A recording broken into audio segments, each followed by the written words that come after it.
I would ask our first presenter, Bojana Zegura from Ljubljana, Slovenia. You can start with your talk. The virtual floor is yours, Bojana. Good afternoon, everybody. So in the next 20 minutes, I will be talking about in vitro 3D cell models that are developed from hepatocellular carcinoma cell lines. And we are using these models for genotoxicity assessment in our laboratory. European and international legislation required that for the protection of human health and the environment, all the chemicals are assessed for their safety. And for the assessment of risk, genotoxicity data are actually obligatory for all new developed chemicals such as drugs, cosmetic products, feed, food additives, pesticides, etc. And this is done in the first stage by a battery of in vitro assays in bacterial and mammalian systems. And then in the case of positive results, the in vivo studies are followed. However, there is evidence accumulating that currently used in vitro systems are insufficient. They are not reliable since the indicator cells do not reflect metabolism of chemicals in human body, and often the results obtained, the positive results obtained, are misleading. And it is known that actually 80% of false positive results are inaccurate. And the result of this is that many unnecessary in vivo experiments are done, which is, in addition to being costly, also ethically questionable.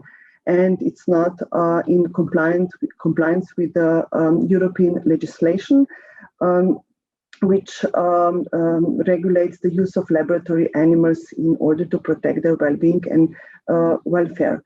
And therefore, this 3R, it means reduce, replace, and refine the animals' experiments on animals. As I mentioned, the 2D-dimensional cell models are traditionally used for the genotoxicity assessment. And here the cells are grown in monolayer culture. But the problem is that the cells actually have a very low contact with other cells. They have sheet-like morphology, flattened morphology, and mostly they're in contact with plastic on one side of the surface, and they also are in contact with the extracellular matrix only on one side. They are uniformly exposed to drugs, and there is actually no gradient of oxygen and nutrient. So basically, all cells can access the oxygen and nutrients, and also they remove the waste products. Due to all these unnatural cell morphology, many cellular processes are affected, and therefore, in a way, 2D cell models do not adequately mimic the in vivo microenvironment. So 3D-dimensional or 3D models are actually used for 20-30 years already in drug development studies, in cosmetic product studies, then in cancer research. And only in a couple of recent years, they have only been applied for genotoxicity assessment. And when we talk about hepatic 3D models, spheroids are actually the most used. Here, the cells grow in 3 dimensions. So there is, due to this conformity, there is increased interaction between the cells. And also the cells interact with extracellular matrix, and actually they start to form their own extracellular matrix. In spheroids, we have different zones. The inner part is the proliferating zones, where the cells proliferate. Then we have a question zone, where the cells do not proliferate anymore. And in the middle, we have a hypoxic core with the necrotic cells. Cells in the spheroids are not equally exposed to drug molecules. And also we have a gradient of oxygen and nutrients that is decreasing towards the inner part of the spheroid. On the other hand, we have the gradient of waste products and also CO2 that is actually decreasing towards the outer part of the spheroids. And due to all these effects, the cells in the middle, in the hypoxic core, they become necrotic. The spheroids also allow prolonged exposures, and due to all these characteristics, they better mimic in vivo microenvironment compared to 2D models.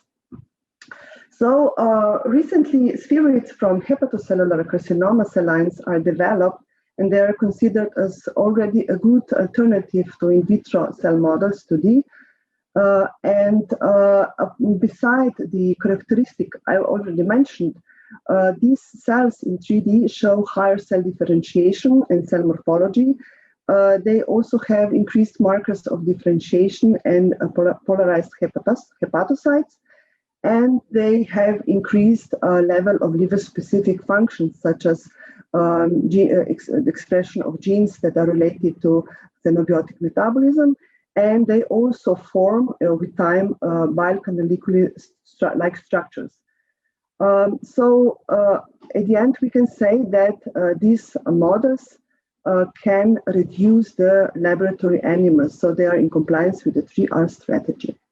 3D models are due to their higher cellular complexity compared to 2D models.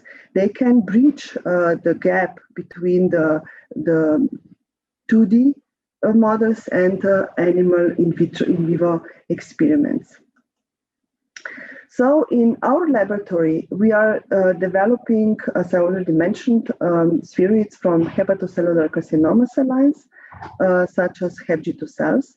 And we formed them by force floating method, by centrifugation, and then culture them in static conditions. Of course, before we start using a model for some purposes like genotoxicity assessment, we have to first optimize the culture condition, and also we have to know the characteristic of the model. So we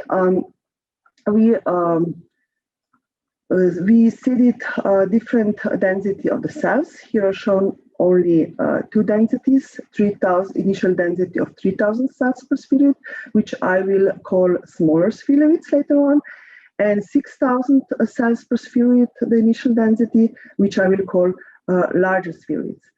So you can see that already after 3 days of exposure, we have a nice formation of round spheroids. At each particular age of the spheroid, we measured with the planimetry the surface area, and what we can see is that the small spheroids were nicely growing, and in larger spheroid there was only a slight increase in the surface area. In the next step, what was particularly interesting is what is happening with in the inner part of the spheroids, and we cultured the spheroids for different periods of time, up to 12 days for small spheroids, and then we stained them with two stains, FDA, that stains live cells, and this is shown in green color, and cropidioium iodide that enters the membrane of the dead cells, and then this is stained with red color. And after 12 days, we can see that in small spheroids, we hardly observed any dead cells, while in larger spheroids, after 6 days, we can get some impression of dead cells. So this could be the formation of a necrotic core already. What about the distribution of cells within the cell cycle? In smaller spheroids, we did not detect any difference up to 18 days, while in larger spheroids, already after 3 and 4 days, we noticed accumulation of cells in G0, G1 phase. Further, we measured the Ki67 protein. This is a marker of proliferation, and only the cells that proliferate, they express this protein. Therefore, it is absent from G0 resting cells. And what we can see is a decrease of the Ki67 positive cells with time. That was really obviously already after 3 to 4 days in larger spheroids. And this somehow corroborates with this increase in the cell cycle, which means that this was due to the arrest of cells in G0 phase. So we had the resting cells.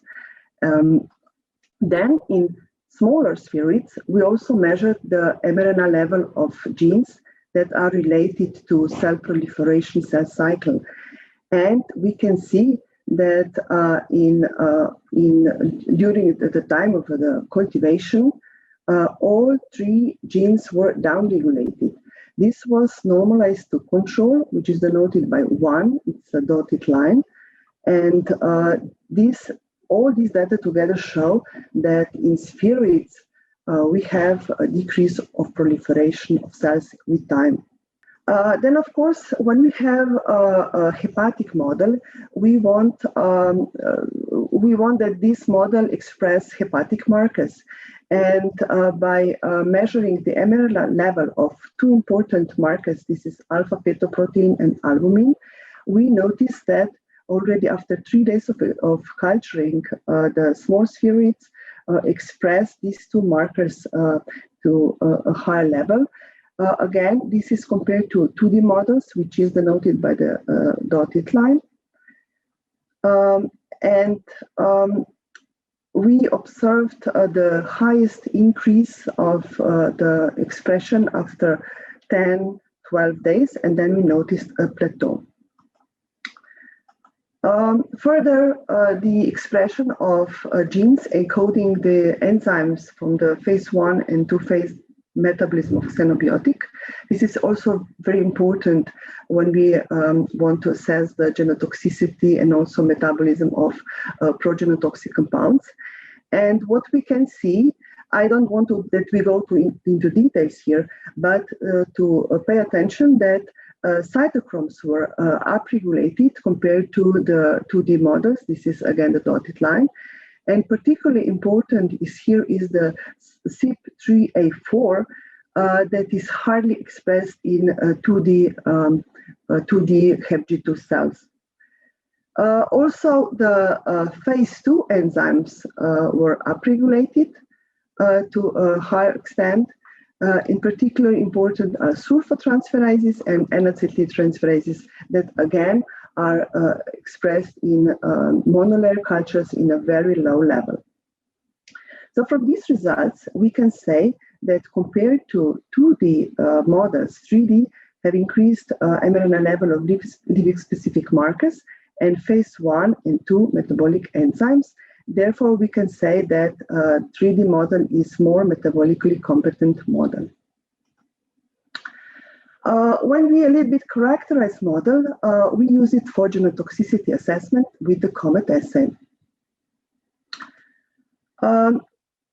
So we selected 2 approaches with the monolayer culture and then the spheroids that were cultured for 3 days. And afterwards, we exposed these 2 conformities to various xenobiotic compounds for 24 hours. Of course, we first assess the viability and then the genotoxicity with the Comet assay. And in addition to that, we also measure the expression of target selected genes. We all know that for a Comet assay, we need a viable single cell suspension, and which is quite a challenging task when we talk about spheroids. But after optimizing the protocol, we used the combination of enzymatic digestion and mechanical degradation, and we obtained a nice viable single cell suspension culture from HepG2 spheroids. So the spheroids and the monolayer cultures were exposed to 2 genotoxic carcinogens, benzoyperin and aflatoxin. And from these results, we can see that in 2D and 3D, we obtained nice dose-dependent increase of DNA strand breaks. Maybe just to point out that in benzoyperin, the low observed effect concentration was lower in 3D compared to 2D model. Then we selected two heterocyclic amines, FIP and IQ, that are formed at high temperatures in grilled meat. And what we can see that in 2D models, we did not detect any damage, and these results corroborate the literature data. But in 3D, we had a dose-dependent increase.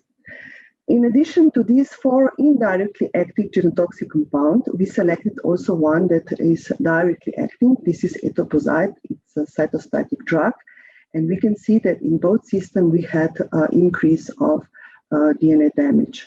So these results show that actually 3D is a sensitive model for detection of genotoxic compounds. In addition to studying direct DNA damage, we also measured what is happening on the mRNA level when we induced the damage.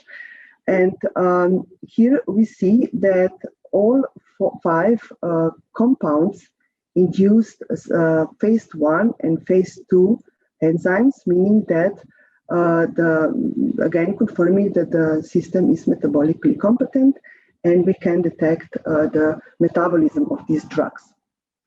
Then we selected also genes that are related to genotoxic stress. Mostly here are P53, which is a tumor suppressor. It's a very important one.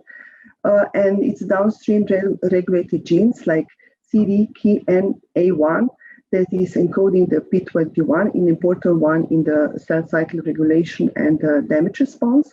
And GDD45 alpha, which is also involved in DNA arrest because of the damage repair. And what we can see from these results is that all compounds upregulated the genes that are stress-related, stress and genotoxic effect-related genes. The results were also confirmed at the protein level. Here are just the results shown only for benzoypurine. So the results I showed now were on models that were grown under static conditions, but we also, in collaboration with the University of Southern Denmark, performed some experiments on dynamic systems where the spheroids are grown in so-called bioreactors. Here you see these are the bioreactors that are put in the incubator and are rotating. These spheroids can be grown for several weeks up to several months without any drop of viability of the cells. At the end, after the cultivation, we have the spheroids that are of the same shape and the same size. This dynamic spheroid cultivation allows the constant supply of nutrients entering the spheroids and at the same time waste products going out of the spheroids. And there is no need to add the extracellular matrix to stick the cells together because the cells form their own extracellular matrix and they form this spheroidal formation. In these images, you can see, for example, how the aggregates are first prepared from the cells. This was done on the cell line C3A, that is a clone of HepG2 cells. So these aggregates and they are then put in these bioreactors that are rotating in the incubators, and this is shown here is shown how the media is replaced every 2 or 3 days. So the workflow here was that we prepared the aggregates, we put them into bioreactors, and we culture these cells in bioreactors for 21 days. And then we performed, treated the spheroids with benzoypurine and FIP for 24 hours as short-term exposure and 96 hours that was considered as a prolonged chronic exposure.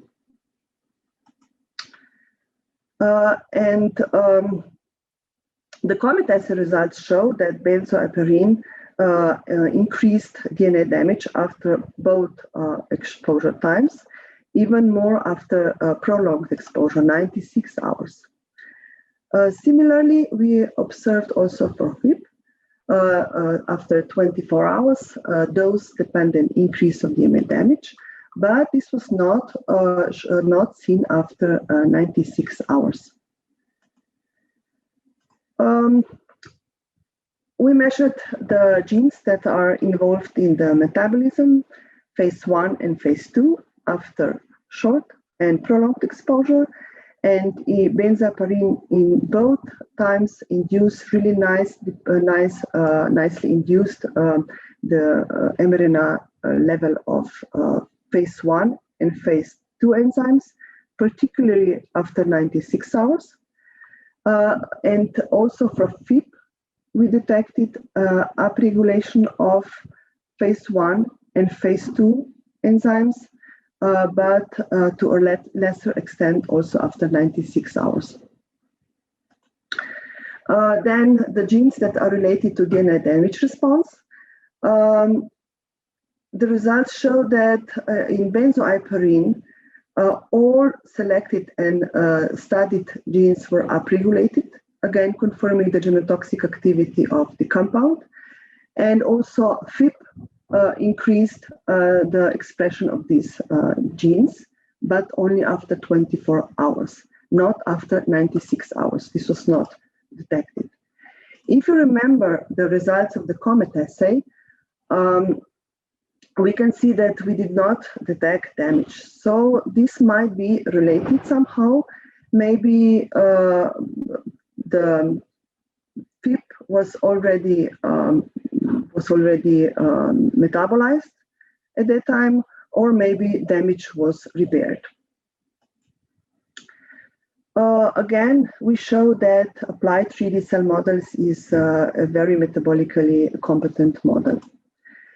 At National Institute of Biology, we now also have these bioreactors for culturing the spheroids in dynamic conditions. Here you see the bioreactors that are rotating in the incubator, and here on these images, or also here, you can see the spheroids, small dots that are formed in bioreactors. So at the end, I would like to conclude that advanced in vitro 3D cell models are more metabolically competent compared to 2D models, and they represent a very promising model for the safety assessment of various compounds and for mechanistic studies where we investigate the genotoxic hazard posed by chemicals. They can be used to fulfill the 3R strategy, so reduce, refine, and replace the experiments on animals, but at the same time, also to avoid the inaccurate prediction of animal models for human exposure because of interspecies variability.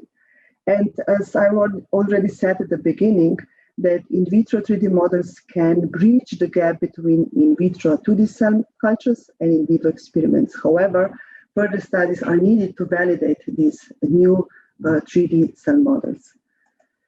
At the end, I would like to acknowledge the work was done by my PhD student Martina and master student Sonia, also my co-workers Alia and Metka, and as I mentioned, the work was done on dynamic system was done in collaboration with the University of Southern Denmark. And of course, thank you. Thank you, Bojana, for this very nice talk and comprehensive on 3D in vitro cell models. So I think we have a question in Q&A box. I will read it. Have you adjusted the cell numbers for the mRNA results since HepG2 is a growing cell line? So you mean we have adjusted, we always measure the amount of material we put in the mRNA for measurement the mRNA. So it's 1 microgram is used for the in all models. Let me just ask you, what would be the best time for time in culture or age of spheroids when used in such experiments? Yes, it depends on for example, we have optimized the condition for HepG2 cells and C3a. So each cell line, each cell type has to be first optimized. And in our case, we have measured this expression of genes, in particular important are metabolic genes in our case. And I would say during the presentation, I showed that we have like increase, and then there was a plateau reached. So probably in our case, I would say like a couple of days, maybe up to 10 days, but altogether the time of exposure, not the growth and then the exposure, but altogether the time we use for the exposure, like 2 weeks maximum in the static condition. But in the dynamic condition, we can grow the cells for several weeks, and we have a nice viable spheroids. Okay, do you think the 3D cell spheroids have cancer cell stimulus properties? Do you get a chance to measure any markers in relation to that? Yeah, okay, we know that HepG2 cells are cancerous cells. This is true. So far, we did not measure the cancer markers, but it's possible to do this. So far not, because HepG2 cells are still one of the most used models also for genotoxicity assessment. And our purpose was in studying the adverse effects, genotoxic effects of compounds. So we were not so much focused on cancer. Juliana is asking, do you believe that 2D cultures will be eliminated in the near future?